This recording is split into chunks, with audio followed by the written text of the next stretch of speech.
একমাত্র আইডল হবে মুহাম্মদ রাসূলুল্লাহ সাল্লাল্লাহু আলাইহি ওয়াসাল্লাম।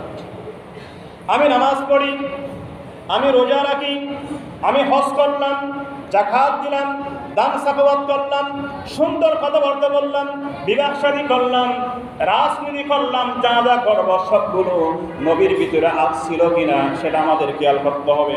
আর আমরা যা করছি সেগুলো নবীর সাথে মিলছে কিনা সেটা দেখতে হবে। যদি নবীর সাথে না মিলে তাহলে আমাদের এই আমলগুলো আল্লাহর দরবারে কবুল হবে না, আল্লাহর দরবারে কবুল হবে না। সেই সম্পর্কে আমি একটা সামান্য উদাহরণ দিচ্ছি। একজন মহিলা, তার বিবাহ হবে, বিবাহ হওয়ার সময় তার শাড়ি কিনলো, তার স্বর্ণ গহনা কিনলো, অনেক কিছু কিনলো। কেনার পরে একটা জিনিস কিনতে ভুল হয়ে গেছে, সেটার নাম হচ্ছে আয়না। সেটার নাম কি? আয়না। আয়না দেখলে সওয়াব না গুনাহ? আয়না দেখলে সওয়াব না গুনাহ? সওয়াব বলেন না, আয়না দেখলে কি? আয়না দেখার দোয়া আছে না, আল্লাহুম্মা আনতা হাসসানতা খালকি ফাহাসসিন খুলুকি। আল্লাহুম্মা হে আল্লাহ, আনতা হাসসানতা খালকি, তুমি আমার সৃষ্টিকে সুন্দর করেছো, ফাহাসসিন খুলুকি, আমার চরিত্র সুন্দর করে দাও। এটা কিসের দোয়া? আয়না দেখার দোয়া। তাহলে সেই মহিলার জন্য একটা আয়না কিনতে ভুল হয়ে গেছে। ভুল হওয়ার কারণে সে শাড়ি পরতেছে, ব্লাউজ পরতেছে, পেটিকোট পরতেছে। তার জন্য যা সরঞ্জাম নিয়ে আসলো সেইগুলো সে আস্তে আস্তে দিচ্ছে মুখে, হাতের মধ্যে। এখন আয়না না থাকার কারণে যেটা যেখানে দেওয়া দরকার সেখানে দিতে পারবে কিনা? পারবে? লিপস্টিক দিতে হবে এখানে সুন্দর করে, একটু উপর উঠে গেলে সুন্দর লাগবে কিনা?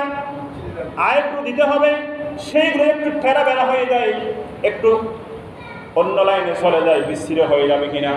এইরকম করে আয়নার সামনে গেলে মানুষ নিজের যে অবয়ব রয়েছে সেগুলো হুবহু দেখে এবং সুন্দর করে পরিপাটি হতে পারে। ঠিক তদুরূপভাবে মুহাম্মদ রাসূলুল্লাহ সাল্লাল্লাহু আলাইহি ওয়াসাল্লামকে প্রত্যেকটা মানুষ, প্রতিটা মানুষ, ইমানদার নরনারী আয়নার মতো করে রসুলকে সামনে রাখবে।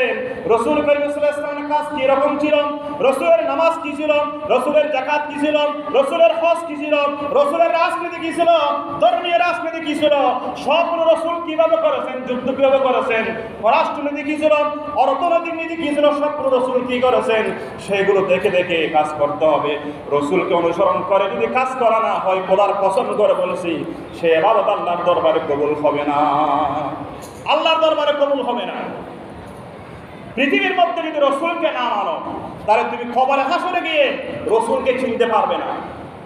সেদিন রসুলের আনিত দিন, মা আতাকুর রাসূল ফাখুযুহু, রাসূল সাল্লাল্লাহু আলাইহি ওয়াসাল্লাম আল্লাহর পক্ষ থেকে যা নিয়ে এসেছেন তা অকপটে কোনো তারতম্য ছাড়া অবশ্যই স্বীকার করে নিতে হবে।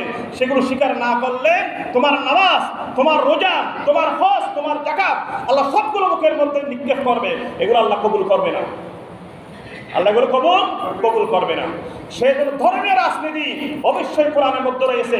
ধর্মীয় রাজনীতিকে যদি আলাদা করা হয় তোমার নামাজ কবুল হবে না, তোমার রোজা কবুল হবে না, তোমার হজ কবুল হবে না, এমনি করতে পারবে। সে রসুলের চরিত্রের মধ্যে এগুলো আছে না নাই? লাকাদ কানা লাকুম ফি রাসূলিল্লাহি উসওয়াতুন হাসানাহ। এই রসুলের চরিত্রের মধ্যে যা রয়েছে সেগুলো আমার কাছে কি করতে, ঠিক করতে হবে। এগুলো যদি করা না হয় তাহলে হবে নাকি? রসুল কিরকম ছিলেন? কোরআন শরীফ আল্লাহ বলেছেন, ফাবিমা রাহমাতিন মিনাল্লাহি লিনতা লাহুম ওয়া লাউ কুনতা ফাজ্জান গালিজাল কলবি লানফাদ্দু মিন হাওলিক। আল্লাহ পাক বলতেছেন, রাসূলুল্লাহ সাল্লাল্লাহু আলাইহি ওয়াসাল্লামকে যদি আমি রহমত না দিতাম, রাসূলের হৃদয়টাকে আমি কোমল করে না বানাতাম, আমি যদি ভালোবাসা দিয়ে পরপর দিয়ে রসুলের হৃদয়কে আমি না বানাতাম, তাহলে রসুল করিম সাল্লাল্লাহু আলাইহি ওয়াসাল্লাম সারা বিশ্বের মাঝে এই কোরআনকে এত সহজে প্রচার করতে পারতো না। কি দিয়ে প্রচার করেছেন? ভালোবাসা দিয়ে। কি দিয়ে? ভালোবাসা দিয়ে। ভালোবাসা দিয়ে যা করা যায়, জুলুম নির্যাতন করে সেগুলো কখনো করা যায় না। করা যায় নাকি? এজন্য কোরআন বলেছে, উদু ইলা সাবিল রাব্বিকা বিল হিকমা ওয়াল মাউইজাতিল হাসানা, হিকমত সহকারে উত্তম আদেশের মাধ্যমে মানুষকে ইসলামের দিকে আহ্বান করো। আর দিকে আহ্বান করো, ইসলামের দিকে আহ্বান করো। ভালোবাসা না দিলে আদায় করা যায় না। জাতি মারলে, মানুষকে পাথর নিক্ষেপ করলে সেগুলোতে কখনো ইসলাম কায়েম করা যায় না, মানুষের হৃদয়ে ঢোকা যায় না। তবে হ্যাঁ, সন্ত্রাস শব্দের অর্থ কি? সন্ত্রাস মানে কি? সন্ত্রাস মানে হচ্ছে সমাজের মধ্যে, ব্যক্তির মনে মনে। ত্রাস মানে হচ্ছে আতঙ্ক সৃষ্টি করে রাখা। কি করে রাখা? কি রাখা? আতঙ্ক সৃষ্টি করে রাখা। বিগত 15-16 বছর পর্যন্ত মানুষের ভিতরে একটা আতঙ্ক বিরাজ করত। কি বিরাজ করত? আতঙ্ক বিরাজ করত।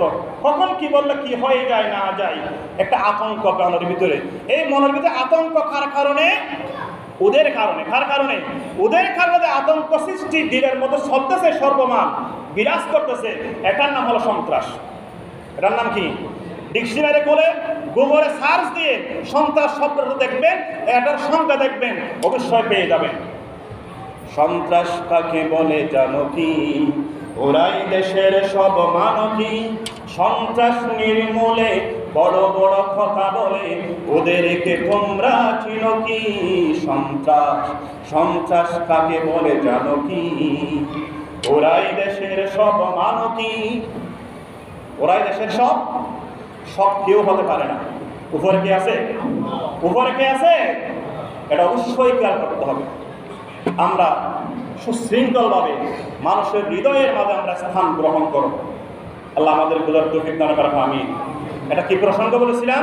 রাসূল করিম সাল্লাল্লাহু আলাইহি ওয়াসাল্লাম যে সারা বিশ্বের মাঝে ইসলাম প্রচার করেছেন, এটা কিসের মাধ্যমে?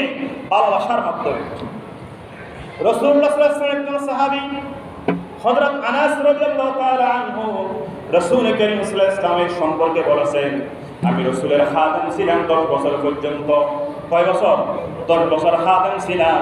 10 বছরের মধ্যে কোনোদিন রাসূল বলেন নাই যে তুমি এটা করো নাই কেন, এটা এমন হয়েছে কেন, এরকম কোনো জাতি দেয় নাই। আলহামদুলিল্লাহ বলেন। এটা কার চরিত্র?